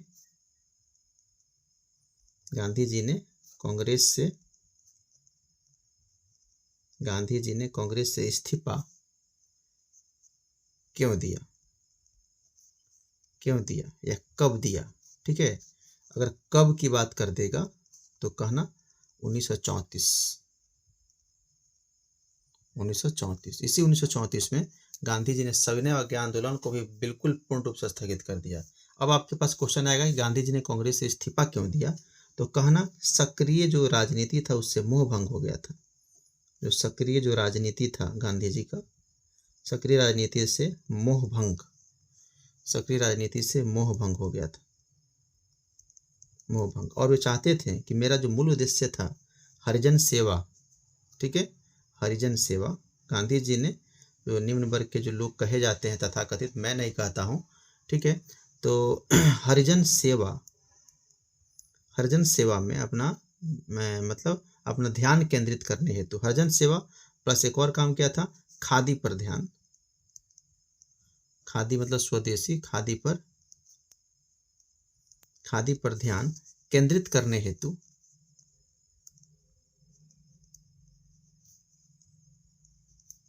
केंद्रित करने हेतु उन्होंने 1934 में कांग्रेस से क्या कर दिया था, इस्तीफा दे दिया था। ठीक है प्यारे बच्चों, नेक्स्ट पढ़ते हैं हम। देखिए फिर लिखा है गांधी इरविन समझौता 5 मार्च 1931 को हुआ था, इसे दिल्ली पैक्ट भी कहा जाता है। देखिए ये गांधी इरविन समझौता इसलिए हुआ था कि जो वहाँ पे राउंड टेबल कॉन्फ्रेंस जो इंग्लैंड में हो रहा था, गोलमेज सम्मेलन, उसमें कांग्रेस के किसी व्यक्ति ने भाग नहीं लिया था, उसलिए गांधी जी द्वारा जो लॉर्ड इरविन था उस समय, लॉर्ड इरविन जो भारत का वायसराय था, उसने यह समझौता किया था जिसको हम बोलते हैं गांधी इरविन समझौता। कब होता है, 5 मार्च 1931 को गांधी जी को, और इसी समझौते के बाद गांधी जी द्वितीय गोलमेज सम्मेलन में भाग लेते हैं, ठीक है, लंदन में। लिखा 1931 में लंदन में हुए द्वितीय गोलमेज सम्मेलन में गांधी जी ने कांग्रेस का नेतृत्व किया था। अभी मैंने आपसे कहा था। नेक्स्ट देखते हैं, द्वितीय गोलमेज सम्मेलन में गांधी जी SS राजपूताना नामक जहाज से इंग्लैंड पहुंचे। कितना अच्छा क्वेश्चन है, इसको आप लोग याद कर लेना या फिर लिख लेना कि द्वितीय गोलमेज सम्मेलन में जब गांधी जी 1931 में जब इंग्लैंड गए थे तो कौन से किस जहाज से गए थे, तो कहना SS राजपूताना जहाज से। क्या कहोगे आप लोग, यहाँ पे दिख रहा है द्वितीय गोलमेज सम्मेलन में गांधी जी SS राजपूताना नामक जहाज से इंग्लैंड पहुंचे थे। ठीक है प्यारे बच्चों, अब नेक्स्ट देखते हैं। लिखा है गांधी जी और अंबेडकर जी, महात्मा गांधी जी और अंबेडकर जी के बीच पूना समझौता हुआ था। कब, 24 सितंबर 1932 को पुणे के यरवदा जेल में ही पूना समझौता हुआ था। ठीक है, जिसको हम लोग पूना समझौता बोलते हैं, पूना समझौता। ठीक है, पूना समझौता क्या हुआ था मैं आपको बता चुका हूँ पहले ही। पूना समझौता जो है, जो सांप्रदायिक रूप से जो चुनाव प्रक्रिया को बांट दिया गया था, ठीक है, उसी के लिए पूना समझौता महात्मा गांधी और अंबेडकर जी के बीच हुआ था। बस आप इतना याद रखना कि गांधी जी और अंबेडकर जी के बीच पूना समझौता कब हुआ था, तो प्यारे बच्चों क्या कहोगे, 24 सितंबर 1932, 24 सितंबर 1932। उसके बाद क्या देखोगे, लिखा है हरिजन सेवक संघ। देखो तो हरिजन सेवक संघ, हरिजन एक संघ बना था कि हरिजनों के सेवक संघ के लिए, की स्थापना गांधी जी ने 1932 में की थी। देखो 1934 में कांग्रेस से इस्तीफा देने से पहले ही गांधी जी ने क्या कर दिया था, हरिजन सेवक संघ का स्थापना किया था। हरिजन सेवक संघ की स्थापना गांधी जी ने 1932 में किया था। मैंने अभी आपको बताया कि 1934 में कांग्रेस से इस्तीफा दे दिया था गांधी जी, और उसके पहले ही 1932 में गांधी जी ने हरिजन सेवक संघ की स्थापना किया था। हरिजन सेवक संघ की जब स्थापना हुआ था उस समय अध्यक्ष कौन थे, एक बहुत बड़े व्यापारी थे जिनका नाम था घनश्याम दास बिड़ला। बिड़ला को तो आप जानते ही होंगे, बिड़ला, टाटा बिड़ला आप नाम सुनते हैं। तो घनश्याम दास जो बिड़ला थे वह व्यापारी थे, वे ही हरिजन सेवा संघ के प्रथम बार अध्यक्ष बने थे। अच्छा देखो ना, फिर से लिखा है 1934 में गांधी जी ने कांग्रेस से त्यागपत्र दे दिया था, ये भी क्वेश्चन आ गया। अब उसके बाद क्या देखोगे आप लोग कि 1942 में प्रस्तुत क्रिप्स प्रस्ताव के बारे में आप लोग जानते हो ना, द्वितीय विश्व युद्ध में भाग लेने के लिए क्रिप्स मिशन भारत आया था मार्च 1942 में। मार्च 1942 में क्रिप्स मिशन भारत कब आया था, क्रिप्स मिशन तो कहना मार्च 1942 में प्रस्तुत क्रिप्स प्रस्ताव को गांधी जी ने पोस्ट डेटेड चेक कहा था।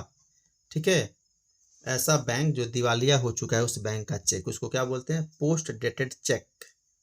ठीक है, तो फिर से मार्च 1942 में द्वितीय विश्व युद्ध में भारत के सहायता प्राप्त करने हेतु, भारत के सैनिकों की सहायता प्राप्त करने हेतु क्रिप्स मिशन भारत आया था। ठीक है, क्रिप्स मिशन भारत आया और यहाँ के लोगों से कहा कि आप मतलब यहाँ के भारत के लोगों से कहा कि आप द्वितीय विश्व युद्ध में आप शामिल हो जाइए, उसके बाद हम भारत को एक डोमिनियन राज्य बना देंगे, ऐसा इसने लालच दिया था। लेकिन गांधी जी ने इस क्रिप्स प्रस्ताव को गांधी जी ने क्या कहा था? पोस्ट डेटेड चेक कहा था, पोस्ट डेटेड चेक कहा था। नेक्स्ट पढ़ते हैं, थोड़ा सा और है, 5 मिनट लगेंगे। देखो 8 अगस्त 1942 को मुंबई के ग्वालियर टैंक मैदान में, या फिर उसको अगस्त क्रांति, उसको नया नाम क्या है? अगस्त क्रांति मैदान। अभी कुछ साल पहले ही ग्वालियर टैंक मैदान का नाम चेंज हुआ है, उसको बोलते हैं अगस्त क्रांति मैदान से प्रारंभ भारत छोड़ो आंदोलन के दौरान गांधी जी ने करो या मरो का नारा दिया था। ठीक है प्यारे बच्चों, अगर गांधी जी आप कहेगा आपसे कि गांधी जी ने करो या मरो का डू या डाई, ठीक है, करो या मरो का नारा गांधी जी ने दिया था, करो या मरो, कब दिया था? तो कहना 8 अगस्त 1942 में मुंबई के ग्वालियर टैंक मैदान से। ग्वालियर टैंक मैदान को वर्तमान में हम अगस्त क्रांति मैदान बोलते हैं। जैसे गांधी जी ने करो या मरो का नारा दिया, भारत छोड़ो आंदोलन की शुरुआत की गांधी जी ने 8 अगस्त 1942 को, उसके एक दिन बाद ही 9 अगस्त को अंग्रेजों ने एक ऑपरेशन चलाया था। सभी प्रमुख राजनेताओं को गिरफ्तार करने के लिए अंग्रेजों ने एक ऑपरेशन चलाया था, जिसको बोलते हैं ऑपरेशन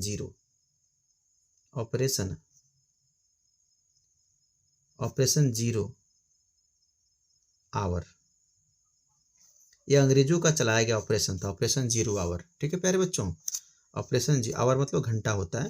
ठीक है, ऑपरेशन जीरो आवर जो अंग्रेजों ने चलाया था भारत के प्रमुख राजनेताओं को कैद करने के लिए, जेल में डालने के लिए। कब चला था? 9 अगस्त को 8 अगस्त को भारत छोड़ो आंदोलन की शुरुआत होती है और 9 अगस्त 1942 को गांधी जी को, खाली गांधी जी को नहीं, नेहरू जी को, राजेंद्र प्रसाद को, ठीक है, सबको, बहुत बड़े बड़े लोगों को, कि उसमें 9 अगस्त 1942 को गांधी जी को गिरफ्तार कर पूना के आगा खां पैलेस में रख दिया गया। अभी आगा खां पैलेस, ठीक है ना, एक किसी का घर था पहले, पैलेस था जिसका नाम था मोहम्मद आगा खां, एक काका थे, उनका एक पैलेस था, उसी को अंग्रेजों ने यहाँ पे जेल के रूप में बना दिया था। तो 9 अगस्त 1942 को ऑपरेशन जीरो आवर के तहत गांधी जी गिरफ्तार किए गए और पूना के आगा खां पैलेस में वे रखे गए। ठीक है, इसी पूना के आगा खां पैलेस में गांधी जी के साथ उनकी पत्नी कस्तूरबा गांधी को भी जेल में डाला गया था। इसी पूना के आगा खां पैलेस में कस्तूरबा गांधी का देहांत हुआ है। ठीक है प्यारे बच्चों, नेक्स्ट पढ़ते हैं, थोड़ा जल्दी पढ़ लेते हैं, क्योंकि पढ़ने के लिए तो बहुत सारा चीज़ है। 1 घंटा से 1 घंटा 12 मिनट हो गया। देखो यहाँ पे कह रहा है कि 15 अगस्त 1947 को स्वतंत्रता मिलने के समय गांधी जी कोलकाता के नोआखली में थे। ठीक है, जब गांधी जी, आप पूछ देगा कि जब स्वतंत्रता मिलने के समय, जब भारत को जब स्वतंत्र कर दिया गया, उसमें गांधी जी कहाँ थे? तो कोलकाता के नोआखली में थे। नोआखली में बहुत भीषण आपको उपद्रव हुआ था, दंगे हुए थे नोआखली में। गांधी जी वहीं पे गए थे वहाँ के मुसलमान भाइयों को समझाने। ठीक है प्यारे बच्चों, तो कहना 15 अगस्त 1947 को स्वतंत्रता मिलने के समय गांधी जी कलकत्ता के नोआखली में थे। उसके बाद देखिए क्या लिखा है, नाथूराम गोडसे आपको पता होगा, नाथूराम गोडसे ने गांधी जी की हत्या कब किया था? गांधी जी की हत्या 30 जनवरी 1948 को किया था। कहाँ किया था? तो बिड़ला भवन दिल्ली में। याद रखिएगा, नाथूराम गोडसे ने गांधी जी की हत्या 30 जनवरी 1948 को बिड़ला भवन दिल्ली में किया था। मैं आपसे पूछ दूं कि नाथूराम गोडसे ने 3 गोलियां मारी थी गांधी जी के सीने में, 3 गोलियां। गांधी जी के सीने में नाथूराम गोडसे ने कितनी गोलियां मारी थी? 3 गोलियां। ठीक है, और कब मारा था? अगर समय पूछ दूं कब मारा था, तो कहना 5:17 शाम को मारा था। 5:17 शाम को मारा था, शाम में। ठीक है, और फिर नाथूराम गोडसे का क्या हुआ भाई? गोली मार दिया तो नाथूराम गोडसे को भी फांसी हुई थी। नाथूराम गोडसे को 15 नवंबर 1949 को फांसी हुई थी। नाथूराम गोडसे को 15 नवंबर 1949 में, 1949 को, यह 15 है लिखना, 15 नवंबर 1949 को फांसी हुई थी। अच्छा, यह फांसी हुई थी कहाँ? तो कहना अंबाला में हुई थी। नाथूराम गोडसे को फांसी कहाँ हुई थी? ठीक है, तो प्यारे बच्चों कहना अंबाला में हुई थी, अंबाला में। ठीक है, उसके बाद थोड़ा सा बीच का एक और है यहाँ गांधी जी के बारे में, फटाफट इसको 5 मिनट लगेगा, पढ़ लेते हैं। पूरा नाम मोहनदास करमचंद गांधी, जन्म 2 अक्टूबर 1869, सबको पता होगा। जन्म स्थान पूछ रहा है, पोरबंदर के काठियावाड़ गुजरात में है। पिता का नाम करमचंद गांधी या फिर काबा गांधी, मैंने आपको पहले ही बोला था। करमचंद गांधी को क्या बोलते हैं? काबा गांधी। माता जी का नाम पुतलीबाई और पत्नी जी का नाम कस्तूरबा गांधी। गांधी जी के पुत्र का नाम हीरालाल, मणिलाल, रामदास, देवदास। यही मणिलाल जो है ना मणिलाल, यही जो मणिलाल जो थे वो गुजरात में इंडियन ओपिनियन जो पत्रिका था उसका संपादन करते थे। यहाँ पे देखिएगा, गांधी जी की शिष्या का नाम तो कहना मीराबेन। गांधी जी की शिष्या का नाम तो कहना, याद कर लेना, गांधी जी की शिष्या का नाम मीराबेन, ठीक है ना। आत्मकथा का नाम सत्य के साथ मेरे प्रयोग। मृत्यु 30 जनवरी 1948। अहिंसा दिवस मनाया जाता है उनके जन्म तिथि पर 2 अक्टूबर को, और शहीद दिवस मनाते हैं उनके मृत्यु वाले दिन को। 30 जनवरी को हम क्या मनाते हैं? शहीद दिवस मनाते हैं। आपसे पूछेगा 30 जनवरी को शहीद दिवस किसके मृत्यु पर मनाते हैं, किसके पुण्यतिथि पर मनाते हैं? कहना गांधी जी को। नेक्स्ट देखते हैं, गांधी जी का समाधि स्थल कहाँ है? दिल्ली के राजघाट में। दिल्ली के राजघाट में गांधी जी का समाधि स्थल है। राजनीतिक गुरु कौन थे? गोपाल कृष्ण गोखले। उनके गांधी जी के राजनीतिक गुरु का नाम है गोपाल कृष्ण गोखले। दार्शनिक गुरु अगर कहेगा, दार्शनिक गुरु, ठीक है, तो कहना लियो टॉलस्टॉय। लियो टॉलस्टॉय जो कहाँ के थे? रूस के थे। रूस के बहुत बड़े यहाँ पे साहित्यकार हैं ये, ठीक है, दार्शनिक कह सकते हैं। ये दार्शनिक गुरु है इनका, लियो टॉलस्टॉय। वकालत पढ़ने गए कब? 1888 से 91 में हम लोग पढ़ चुके हैं। दक्षिण अफ्रीका कब गए? 1893 में। भारत आगमन 9 जनवरी 1915 में। प्रवासी भारतीय दिवस कब मनाया जाता है? 9 जनवरी को, ठीक है। यह 9 जनवरी को मनाया जाता है और यह 2003 से मनाया जाता है, 2003 से। वर्तमान में इसका स्वरूप जो है द्विवार्षिक है, प्रत्येक 2 वर्ष में एक बार मनता है भारतीय प्रवासी दिवस। पहले जो था ना यह प्रत्येक वर्ष मनता था, लेकिन 2015 से यह द्विवार्षिक हो गया है। सत्याग्रह का प्रथम प्रयोग अफ्रीका में गांधी जी ने कब किया था? 1906 में। भारत में प्रथम सत्याग्रह चंपारण में। उसके बाद प्रथम जन आंदोलन कहेगा गांधी जी का, अगर कहेगा प्रथम जन आंदोलन तो क्या कहोगे? असहयोग आंदोलन, जो 1 अगस्त 1920 को शुरुआत होती है, असहयोग आंदोलन। इसको भारत का प्रथम, गांधी जी का प्रथम जन आंदोलन बोलते हैं। प्रथम किसान आंदोलन कहेगा तो वही चंपारण सत्याग्रह। प्रथम भूख हड़ताल मैंने आपको बताया था 1918 में अहमदाबाद मिल मजदूर आंदोलन में 3 दिन का उनका भूख हड़ताल था। महात्मा गांधी की उपाधि कहेगा तो रविंद्रनाथ टैगोर ने दिया था चंपारण सत्याग्रह के सफलता पर। बापू का उपाधि कौन दिया था? जवाहरलाल नेहरू। जवाहरलाल नेहरू थोड़े दिए थे। अच्छा, इसको देख लूंगा, हमको लगता है सुभाष चंद्र बोस ने बापू कहा था। राष्ट्रपिता भी कहा था और बापू भी कहा था। देखो बापू जो किसने कहा था, इस पे बहुत सारा कॉन्ट्राडिक्शन है, ठीक है, इसमें बहुत सारा मतलब विभेद है, कौन किसने कहा था, हर जगह अलग अलग देता है इसका आंसर। तो लेकिन राष्ट्रपिता किसने कहा था? सुभाष चंद्र बोस ने सिंगापुर से इनको राष्ट्रपिता कहा था, सिंगापुर से रेडियो से इनको राष्ट्रपिता कहा था। अर्धनग्न फकीर किसने कहा? कौन? तो विंस्टन चर्चिल ने कहा था, ठीक है। देखिएगा कि यह जो विंस्टन चर्चिल जो है, यह द्वितीय विश्व युद्ध के समय ब्रिटेन का पीएम था। विंस्टन चर्चिल जो था, द्वितीय विश्व युद्ध 1939-1945 के बीच हुआ है ना, तो द्वितीय विश्व युद्ध के समय यह पीएम था, ब्रिटेन का प्रधानमंत्री था ये, ठीक है। और यह बहुत बड़ा साहित्यकार था। विंस्टन चर्चिल को शायद इसको नोबेल का पुरस्कार भी मिला है। और इसी प्रधानमंत्री विंस्टन चर्चिल द्वितीय विश्व युद्ध के समय ब्रिटेन का प्रधानमंत्री कौन था? विंस्टन चर्चिल, ठीक है। 1940 से 1945 तक यह ब्रिटेन का प्रधानमंत्री था। फिर उसके बाद आज़ादी के बाद भी बना है, 1951 में एक आध बार बना है शायद। और तो कहना कि किसने गांधी जी को अर्धनग्न नेक्ड, ठीक है, फकीर कहा था? अर्धनग्न फकीर, हाफ नेक मैन कहा था, तो विंस्टन चर्चिल ने कहा था। अब यहाँ पे देखो फिनिक्स आश्रम की स्थापना, देखो इसके बारे में तो इसमें कहीं दिया हुआ नहीं था। देखो फिनिक्स आश्रम की स्थापना यहाँ पे पढ़ लो, तो कह रहा है 1904 में दक्षिण अफ्रीका के डरबन में गांधी जी ने फिनिक्स आश्रम की स्थापना की थी। वेरी गुड, ये क्वेश्चन आप लोग लिख लेना। फिनिक्स आश्रम की स्थापना तो 1904 में गांधी जी ने दक्षिण अफ्रीका में फिनिक्स आश्रम की स्थापना किया है, ठीक है। उसके बाद देखोगे टॉलस्टॉय फॉर्म, अच्छा ये दोनों फॉर्म का याद कर लेना, ये भी दक्षिण अफ्रीका में। अगर यह कहेगा देखो फिनिक्स आश्रम या टॉलस्टॉय आश्रम, ठीक है, फिनिक्स आश्रम का या फिर टॉलस्टॉय फॉर्म का है, इस दोनों की स्थापना दक्षिण अफ्रीका में हुई थी। एक का 1904 में होता है तो दूसरे का 1910 में होता है, याद रखना। जो टॉलस्टॉय फॉर्म है उसकी स्थापना 1910 में होती है और फिनिक्स आश्रम की स्थापना 1904 में होती है। फिनिक्स आश्रम की स्थापना 1904 में होती है दक्षिण अफ्रीका में, यह डरबन में हुई, डरबन। और यह कहाँ होती है टॉलस्टॉय फॉर्म की स्थापना? तो यह जोहान्सबर्ग में होती है। ठीक है प्यारे बच्चों, चलो इसको याद रखना। देखो टॉलस्टॉय जो है, टॉलस्टॉय नाम तो आप क्या कहिएगा, कभी हम लोगों ने ऊपर पढ़ा था कि गांधी जी के दार्शनिक गुरु का नाम क्या है? लियो टॉलस्टॉय, जो कि रूस के थे। इन्हीं के नाम पर गांधी जी ने टॉलस्टॉय फॉर्म की स्थापना किया था 1910 में। कहाँ? जोहान्सबर्ग में। चलो 2-3 और क्वेश्चन पढ़ लेते हैं। साबरमती आश्रम का स्थापना 1916 दे रहा है, आप चेक करके मुझे बताना, मुझे लग रहा है 1917 है। प्रथम पुस्तक हिंद स्वराज, प्रथम पुस्तक कह रहा है कि सॉरी प्रमुख पुस्तक तो हिंद स्वराज गुजराती में 1909 में, इसको याद कर लेना आप लोग। सत्य के साथ मेरे प्रयोग, माई एक्सपेरिमेंट्स विद ट्रुथ।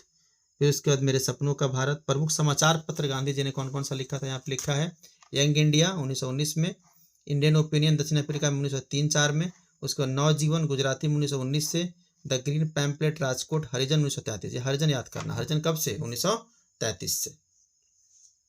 ठीक है, हरिजन 1933। और हरिजन सेवक संघ की स्थापना कहेगा तो 1932 से। देखो पहले उन्होंने हरिजन, देखो यहाँ पे लिखा है, यहाँ पे थोड़ा सा ध्यान देना, यहाँ पे हरिजन सेवक संघ की स्थापना गांधी जी ने 1932 में किया था। लेकिन हरिजन अगर पत्रिका की बात करेगा तो 1932 के बाद क्या आएगा? 1933। हरिजन जो पत्रिका है, पत्रिका प्रमुख समाचार पत्र था, यह 1933 में गांधी जी ने शुरुआत किया था। अब उसके बाद देखो लिखा है टाइम पत्रिका, जो अमेरिका के दुनिया का सबसे बड़ा पत्रिका है, दुनिया का सबसे मतलब पॉपुलर पत्रिका है, टाइम मैगजीन जिसको बोलते हैं, टाइम मैगजीन। टाइम मैगजीन क्या करता है? हर साल किसी एक व्यक्ति को पर्सन ऑफ द ईयर घोषित करता है या फिर मैन ऑफ द ईयर घोषित करता है। तो इस टाइम पत्रिका द्वारा गांधी जी, महात्मा गांधी को मैन ऑफ द ईयर घोषित किया गया था। कब? 1930 में, 1930 में। ठीक है, मैन ऑफ द ईयर।